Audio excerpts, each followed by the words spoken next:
এখন ওর ব্যক্তিগত মামলা, দাদাকে শুভেচ্ছা জানাই তৃণমূলের যাওয়ার জন্য। আর আমরা যতটুকু জানি তৃণমূলে যাওয়া মতলব উনি হইতে পারে যে 26-এ ওনাকে টিকিট দিতে পারে, এই লালচে যেতে পারে। আচ্ছা, তো কি মনে করছেন চা বাগানের সংগঠন আরও মজবুত হলো তৃণমূলের, এমনই দাবি করছেন তৃণমূল? চা বাগানের সংগঠন আমাদের আগেও মজবুত ছিল, এখনও মজবুত আছে, আগেও মজবুত থাকবে।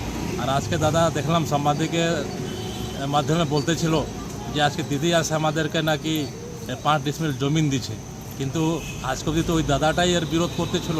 তো আজকে কি মুখে বললেন যে 5 ডিসমিল জমিন যে দিচ্ছে যেটা ঠিক আছে, যেটাকে আমাদের হস্তান্তর হবে না। আমাদের মাং সব চা বাগানের শ্রমিকদের আছে যে আমাদেরকে মালিকানা হক লাগবে, আমাদেরকে শিক্ষা লাগবে না। আমরা চা বাগানকে আমাদের 5-6 পিঢ়ি যেরকম সাজা কি জায়গা নিয়ে আসছে, ওটা আমাদের 5 ডিসমিল জমিন আমাদেরকে লাগবে না। ওটা দিদিকে মুবারক, যে আজকে দাদা গেলেন ওদেরকে মুবারক, আর আমাদেরকে লাগবে জমি কেনা। এমনি আপনাদের বিরোধী দলনেতা শুভেন্দু অধিকারীর উপরেও নানা রকম অভিযোগ করেছেন তিনি।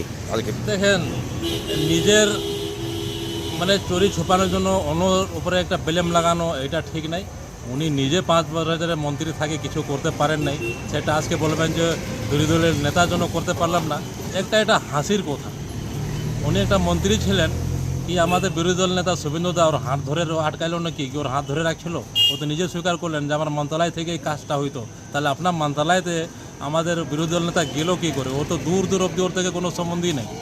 দাদা হলো আমাদের বিধানসভার বিরোধী দল নেতা, আর আমাদের যে দাদাটা আজকে গেল উনি ছিলেন কেন্দ্রীয় মন্ত্রী। তা আপনি ভাবেন এই কথাটার যুক্তিটা কোথায়?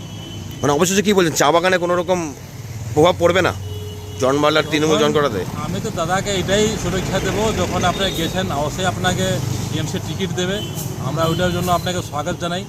কিন্তু চা বাগানের লোক কি আছে না আছে সেটা আপনাকে 26-এর রেজাল্টে চা বাগানের লোকই বলবে, ওটা রেজাল্ট দিয়েই বলবে।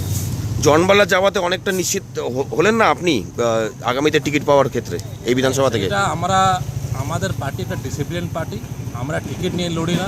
আমরা একটা সিপাহী পার্টির আমরা কার্যকর্তা, আমাদেরকে পার্টি যেরকম কাজ দেয় আমরা এরকম কাজ করি, আর নেতৃত্ব ফেসলা করবে যে লড়বে কি লড়বে না। কিন্তু 26 আমাদের নাগরাকাটাতে কমল ফুল জিতবে, এটা নিশ্চিন্ত। এটা আমার একদম আমরা ফুল কনফিডেন্ট আছি যে কমল ছাড়া নাগরাকাটাকে কেউ জিততে পারবে না।